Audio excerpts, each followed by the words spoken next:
Welcome to Biz Filing's Expert Insights. Hi, I'm Greg Corombos. Our guest this week on Expert Insights is Sandra Feldman. She is a publications attorney at CT Corporation. Sandra joins us today to discuss the important differences between the sole proprietorship and legally registered, solely owned entities like a limited liability company or corporation. These are differences that business owners will want to understand clearly before choosing their business structure. So today's podcast is going to be very helpful. And Sandra, welcome back. Thanks very much for being here. Well, thank you for having me, Greg.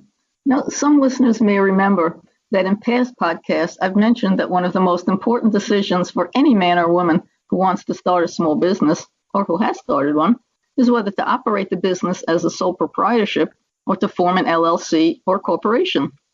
And I've suspected that this is a decision they've struggled with. And I've suspected that a podcast on the distinctions between a sole proprietorship and LLCs and corporations might be a good idea. I understand there's a new survey we conducted that confirmed those suspicions. That's right. Biz Filings recently conducted a survey of almost 600 current and future small business owners, and the results really shed a light on their motivations in starting their small business and their fears and concerns in doing so. Well, what did the survey show? It makes for some interesting reading, I must say. For example, it shows that wanting to be their own boss and having the freedom to put their ideas to work are the most frequently cited reasons for starting a business, while being afraid of making a mistake and not having anyone to advise them are among the most frequently cited fears and concerns. But the result of the survey that I found the most interesting is that it showed that deciding whether to operate as a sole proprietorship or form a legal entity like an LLC or corporation is at the top of the minds of most of the survey respondents. And that's the issue that I would like to address. Well, let's begin by defining what a sole proprietorship is, just so everybody knows, and there might be some listeners who don't, and talk about what it is and how it's different from other business structures like LLCs and corporations. Well, a sole proprietorship, quite simply, is a business owned by one individual. And it's different from an LLC and a corporation in two main ways. First, a sole proprietorship is not a statutory entity, while LLCs and corporations are. And secondly, a sole proprietorship doesn't have an existence separate from its owners, while LLCs and corporations do. Well, that's pretty simple. What does it mean that a sole proprietorship, though, is not a statutory entity while LLCs and corporations are? It means, first of all, that you don't need a statute saying you can form a sole proprietorship. All you have to do is start doing business, and voila, you have a sole proprietorship. But the same isn't true of either an LLC or a corporation. There has to be a state statute saying you can form an LLC or a corporation, and you have to do whatever that statute says you have to do to form that LLC or corporation, which at a minimum will be filing a formation document with the state agency in charge of business entities. It also means that a sole proprietorship doesn't have to comply with the provisions of a governing sole proprietorship statute because there isn't one. While on the other hand, LLCs and corporations, once they're formed, have to comply with the LLC or corporation statute under which it was formed, which will mean, among other things, it'll have to maintain a registered agent and file an annual report. Sandra, it sounds like not being a statutory entity is an advantage of the sole proprietorship. Would you agree with that? Well, it's both an advantage and a disadvantage. It's an advantage for the small business owner in that it makes doing business as a sole proprietorship simpler. You don't have to decide which statutory entity to choose, or choose a formation state, or decide who your registered agent should be, or decide if you want your LLC or corporation to pay taxes on its profits, or if you want to pay the taxes yourself. And we know from the Biz Filing survey that small business owners already have enough to think about. Also, not being a statutory entity can make a sole proprietorship less expensive. You don't have those initial formation fees or any annual fees to maintain good standing that LLCs and corporations have. All right, so that's the upside of being a sole proprietor. Let's flip it around now. What's the advantage of forming a statutory entity like an LLC or corporation? Well, there's a big advantage to it. And it actually has to do with the second main distinction between a sole proprietorship and either an LLC or a corporation, and that's the separation between owner and entity. And what I mean by that is that a sole proprietorship doesn't have its own independent existence. Legally, there is no difference between the sole proprietorship and its owner, the sole proprietor. But both LLCs and corporations have their own existence. They're like artificial persons in that way. And there's a separation between an LLC and its owner, called a member, and a corporation and its owner, called, of course, a shareholder.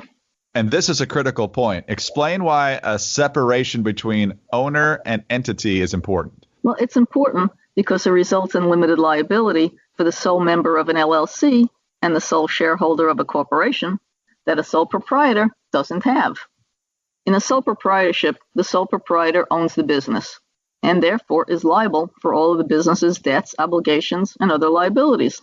If, for example, there's a breach of a commercial contract or non-compliance with business licensing or tax laws or any other statute that has penalties, the sole proprietor's personal assets, like a bank account or a house, can be reached to pay the debt or penalty. And that's not the case with an LLC or corporation, right? That's right. If you form an LLC or a corporation, it will be that LLC or corporation that owns the business and will be responsible for the business's debts, obligations, and liabilities. Neither members nor shareholders are personally liable. And the fact that LLCs and corporations have their own existence and that members and shareholders have limited liability exists only because that's provided for in the LLC and corporation statutes, which is why I say being a statutory entity can be an advantage. All right, let's talk about everybody's favorite topic, and that's taxes. So what about taxation and entities? Isn't that something small business owners need to consider in deciding how to structure? Well, according to the Biz Filing Survey, taxation is definitely something they're concerned with, and it should be a consideration because sole proprietorships, solely owned corporations, and solely owned LLCs are all subject to different tax rules for federal income tax purposes. Well, I'm sure it's a complex subject. The tax code usually is, but can you briefly discuss the differences? Well, sure, it is complex, but to put it in simple terms, in the case of a sole proprietorship, the IRS makes no distinction between the sole proprietorship and the sole proprietor.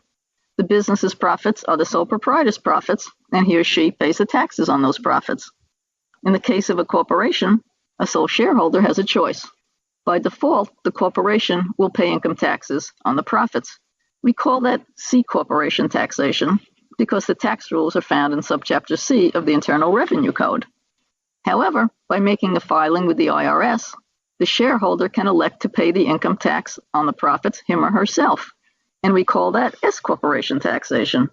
So named because the tax rules are found in subchapter S of the Internal Revenue Code. What about an LLC? Well, the sole member of an LLC actually has three choices. The default rule is that the LLC will be taxed exactly the same as a sole proprietorship.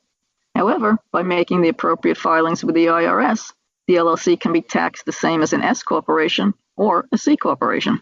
So we're talking with Sandra Feldman, publications attorney at CT Corporation. And Sandra, we've outlined a lot of different things here. And so there are clear differences between sole proprietorships and separately formed entities like LLCs or corporations, whether it's in regards to their complexity, limited liability, and taxation. So is one choice better than the other for most small business owners? It really depends upon each unique situation, and there are a lot of factors to consider, like the type of business. Is it one with a high risk of liability?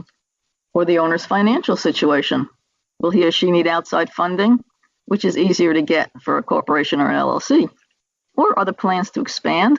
And what's the exit strategy? Selling the business or leaving it to his or her children? And those are just some of the factors. So for many small business owners, getting the advice of legal and tax professionals is probably a good idea. And using a corporate service company like CT to help with the compliance needs, regardless of the business structure, can also help relieve some of the pressure small business owners have. That's really the best recommendation I can make. Sandra, we'll have to call time there. Thanks as always for being with us and explaining these important distinctions for our listeners. Thank you, Greg. Sandra Feldman is publications attorney for CT Corporation. I'm Greg Columbus reporting for Expert Insights. For more information, please visit bizfilings.com. Biz Filings, a Wolters Kluwer company, has been incorporating businesses since 1996.